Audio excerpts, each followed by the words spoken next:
Hello दोस्तों, तो स्वागत है आपका अपने चैनल में जहां हम साइंस को बनाते हैं आसान और मज़ेदार। तो आज के इस वीडियो में हम करने वाले हैं क्लास 9 नई एनसीईआरटी के पॉज एंड पॉन्डर के कुछ क्वेश्चंस और उनके सॉल्यूशन। ठीक है।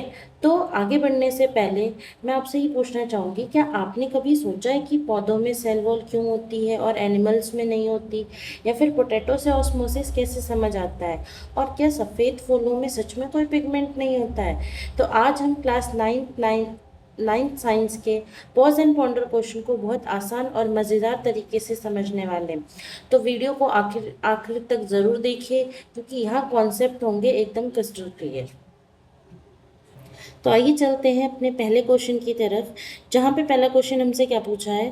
पहला क्वेश्चन हमें ये कह रहा है कि what argument would you give for the necessity of a cell wall in plant usually fixed in one place versus in animal usually moving from one place to other. इस क्वेश्चन का मतलब ये है कि क्या हम ये क्या बता सकते हैं, या फिर ऐसा ज़रूरी क्यों है कि प्लांट सेल के पास एक सेल वॉल होती है पर एनिमल सेल के पास सेल वॉल नहीं होती, जबकि एनिमल्स क्या होते हैं, एक जगह से दूसरी जगह पे मूव करते हैं और प्लांट्स मूव नहीं करते हैं। ठीक है। तो देखो, सबसे पहली बात क्या है कि जो भी हमारे क्या होते हैं, अगर हम इसका क्या लिखेंगे, अगर हम इसके आंसर लिखना चाहेंगे तो क्या लिखेंगे कि जो भी प्लांट्स होते हैं, प्लांट्स के पास क्या होता है, plants have fixed in one place. Okay. Plant एक जगह पे फिक्स होते हैं और can not move can not move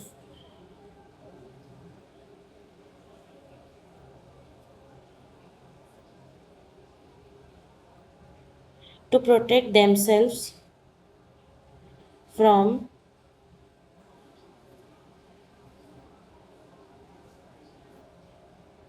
from external conditions. ठीक है। और एक्सटर्नल कंडीशंस क्या हो सकती हैं, यहाँ पे हमारी एक्सटर्नल कंडीशंस क्या होती हैं, जैसे कि रेन,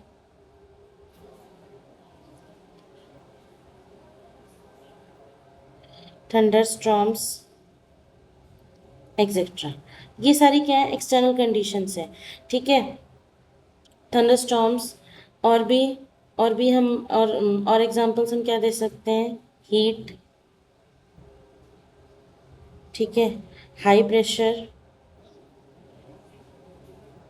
मीन्स कि इन सब चीज़ों से बचने के लिए प्लांट्स को क्या चाहिए होता है, प्लांट्स को एक ऐसा रिजिड शेप चाहिए होता है जो उसे कौन प्रोवाइड करता है, सेल वॉल ही प्रोवाइड करता है।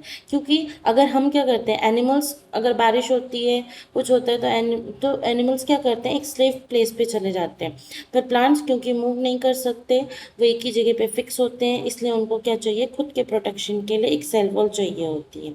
ठीक है। तो they need a strong and rigid cell wall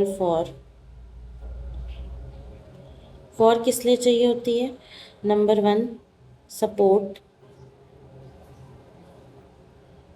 ठीक है। सपोर्ट में भी टू स्टैंड अपराइट, मतलब खड़े होने में, सीधे खड़े रहने में। सेकंड, उन्हें क्या प्रोवाइड कराती है सेल वॉल, प्रोटेक्शन। ठीक है। And third thing is helps in helps in maintaining the cell shape. ठीक है। शेप को मेंटेन करने में हेल्प करती है। और साथ ही साथ, जैसे कि क्या होता है, कभी भी सेल क्या हो सकता है, जब हम पौधों में पानी डालते हैं तो क्या होता है, पानी अगर ज़्यादा हो गया तो सेल क्या हो जाती है, स्वेल कर जाती है, फूल जाती है। लेकिन अगर फूल जाएगी तो फटने के चांसेस हैं। तो सेल वॉल क्या करता है, उसको प्रिवेंट करता है, bursting from excess water enters them. ठीक है। तो हम क्या लिख सकते हैं, also prevents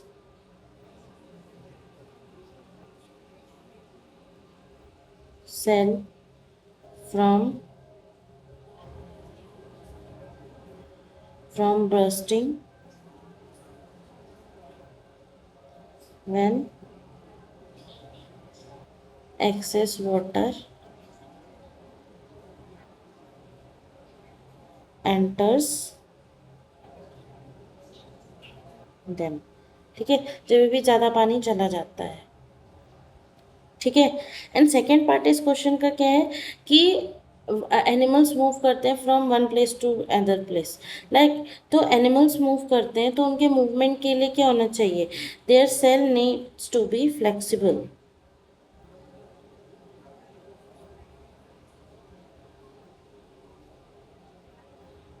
needs to be flexible for their movement। ठीक है, उनके मूवमेंट इधर से उधर जाने के लिए फ्लेक्सिबल चाहिए होता है, दैट्स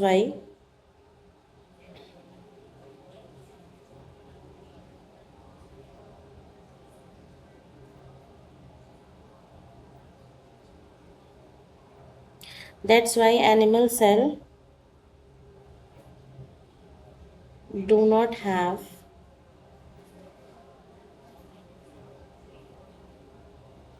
rigid cell। ओके, तो आई होप आपको पहला क्वेश्चन का सोल्यूशन बहुत अच्छे से समझ आया। तो आइए चलते हैं अपने सेकंड क्वेश्चन की तरफ। What consequences would you predict for a plant cell if it cell wall were to be become flexible as a cell membrane. ठीक है, सेल मेम्ब्रेन क्या होती है, फ्लेक्सिबल होती है, क्योंकि सेल मेम्ब्रेन का क्या फंक्शन है, जब चैप्टर के डेप्थ में पढ़ा होगा आप लोगों ने कि सेल मेम्ब्रेन क्या करती है। सेल मेम्ब्रेन कैसी होती है, तो परमिएबल होती है ना। परमिएबल होती है, क्या करती है, entry and exit of material from inside and outside of the cell। ठीक है, उनकी फ्लेक्सिबिलिटी की वजह से, यानी वो परमिएबल है, इसलिए क्या होता है, जो भी मटेरियल होता है सेल के कंटेंट में इनसाइड अंदर भी जा सकता है और बाहर भी जा सकता है। क्वेश्चन में हमसे कह रहा है कि अगर सेल वॉल भी सेल मेम्ब्रेन की तरह फ्लेक्सिबल हो जाएगी तो क्या होगा। ठीक है, तो क्या हो सकता है कि अगर क्या हो जाएगा, सबसे पहले तो हमने अभी पिछले क्वेश्चन में क्या देखा कि सेल वॉल क्या करता है, सेल वॉल सेल की शेप को मेंटेन करता है। तो फर्स्ट क्या हो जाएगा, कॉन्सिक्वेंसेस क्या आ जाएंगे, पहला पहला क्या हो जाएगा, द प्लांट सेल्स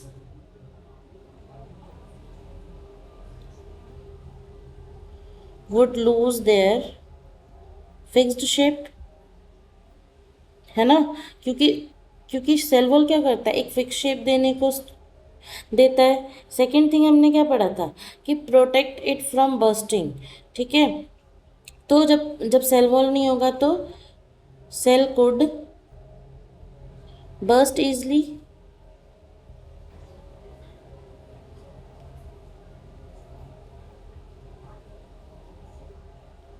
ठीक है, cell could burst easily when excess water enters in it, है ना। थर्ड क्या हो जाएगा, प्लांट क्या हो जाएगा, वीक हो जाएगा। ठीक है,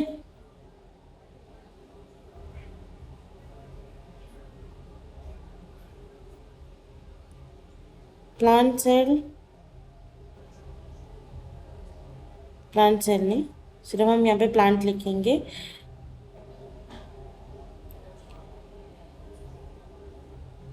प्लांट्स वुड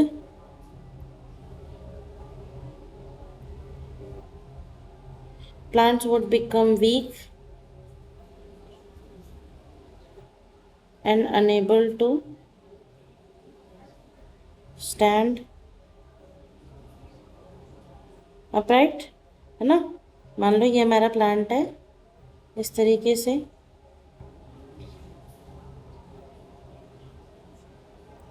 तो क्या हो जाएगा, ये सीधा नहीं खड़ा रहेगा, ये क्या हो जाएगा, गिर जाएगा। ठीक है, नेक्स्ट क्वेश्चन है हमारा students, why it is important to cut two pieces of potato रफली equal size and measure their initial weight before placing in different liquids.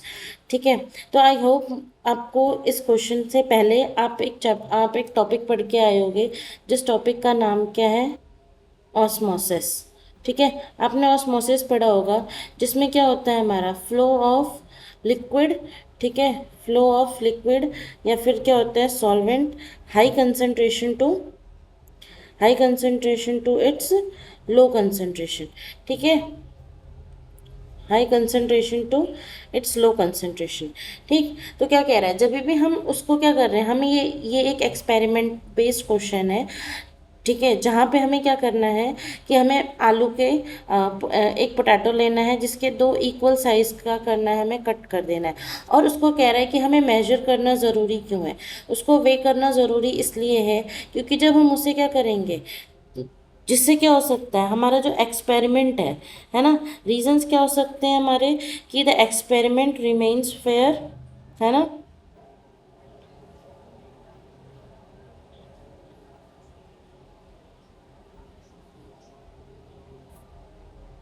मतलब कि जो हम एक्सपेरिमेंट कर रहे हैं, अगर कुछ भी पोटैटो के अंदर पानी जाता है या फिर पोटैटो के बाहर पानी जाता है, तो हमें क्या पता, हमें पता चलेगा क्योंकि ऑस्मोसिस के दो क्या है हमारे, दो रिजल्ट्स हैं, एक में सेल स्वेल कर जाता है और एक में सेल श्रिंक करता है। और एक एक में क्या होता है, नो मूवमेंट होता है, यानी नो फ्लो ऑफ, ऐसा हम लिख सकते हैं, नो चेंज इन शेप। और थर्ड रिजल्ट में क्या होता है, शेप में चेंज नहीं होता। तो मेजरली क्या है हमारे, दो दो हम क्या करते हैं, दो रिजल्ट कंक्लूड करते हैं कि या तो हमारा क्या होगा, स्वेल हो जाएगा सेल, या तो श्रिंक हो जाएगा। तो स्वेल करेगा तो वेट क्या हो जाएगा, हमारा वेट बढ़ जाएगा। और अगर श्रिंक करेगा तो पोटैटो का वेट क्या हो जाएगा, कम हो जाएगा। इसीलिए वे करना ज़रूरी है एक्सपेरिमेंट से पहले। ठीक है, change in weight can be compared correctly. ठीक है, दूसरा रीज़न हम क्या दे सकते हैं,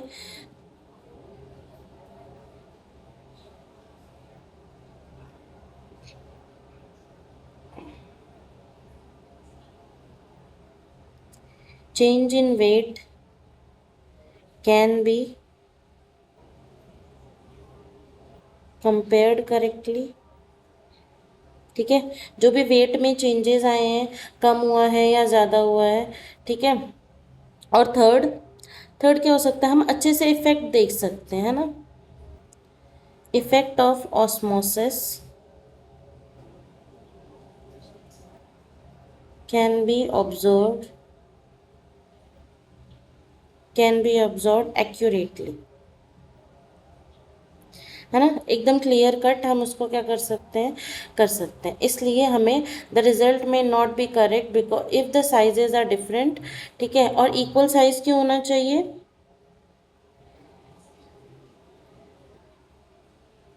side should be equal because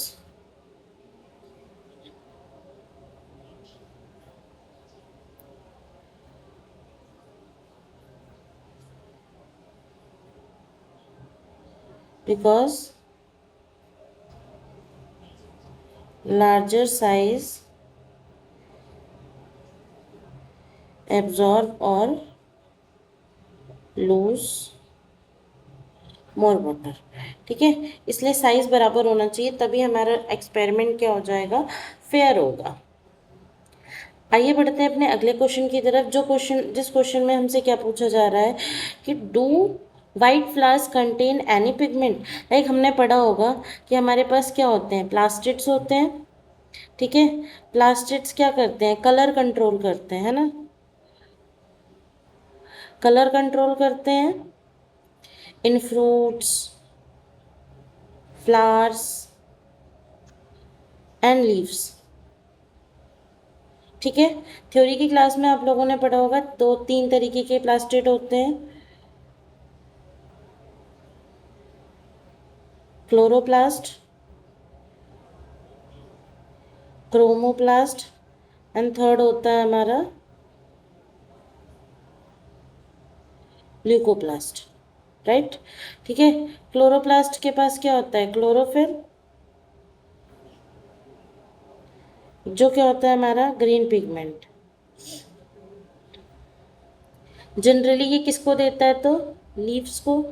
ठीक है, और क्या होता है, ल्यूकोप्लास्ट क्या होता है हमारा, कलरलेस पिगमेंट्स होते हैं, यानी मान के आप ये कह सकते हो कि हमें ये वाइट दिखते हैं, ठीक है। तो हम ये नहीं कह सकते कि जो भी वाइट कलर का फ्लावर है उसके पास पिगमेंट नहीं होता, पिगमेंट होता है बट बहुत ही लाइट होता है, जो हमें नेकेड आई से विजिबल नहीं हो सकता है, ठीक। तो इसका आंसर हमें क्या मिलेगा, अगर हम इसका आंसर लिखना चाहेंगे तो इसका आंसर हम क्या लिखेंगे, इसका नाम आंसर लिखेंगे yes, they contain pigment, okay, they contain pigments, ठीक है। तो हमारे मन में क्वेश्चन आता है कि दे वाइट अपीयर क्यों होते हैं, ठीक है, दे appear white because,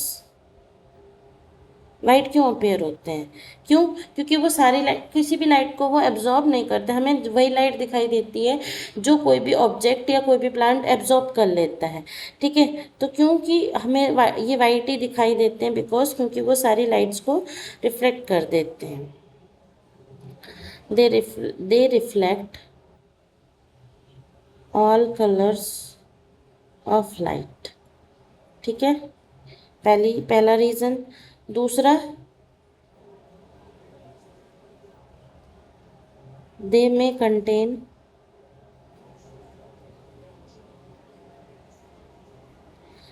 contain colourless pigments, ठीक है।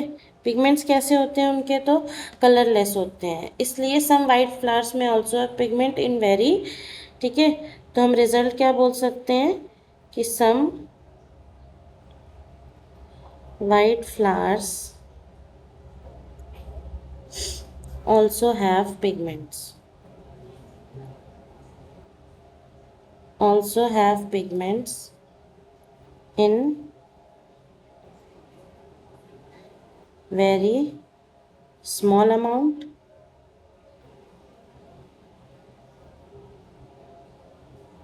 that are not easily visible, okay, ठीक है, ओके। तो स्टूडेंट आज हमने पॉज एंड पॉन्डर के सारे इंपॉर्टेंट क्वेश्चन को आसान भाषा में समझ लिया है। अगर वीडियो हेल्पफुल लगी हो तो वीडियो को लाइक करें, अपने दोस्तों के साथ शेयर करें और चैनल को सब्सक्राइब करना बिल्कुल भी मत भूलें, क्योंकि यहाँ साइंस पढ़ाई जाती है आसान तरीके से बिना किसी कन्फ्यूजन के। तो मिलते हैं आपसे अगले वीडियो में नेक्स्ट पॉज एंड पॉन्डर के क्वेश्चन के साथ। तब तक के लिए bye bye, Radhe Radhe, keep learning keep growing.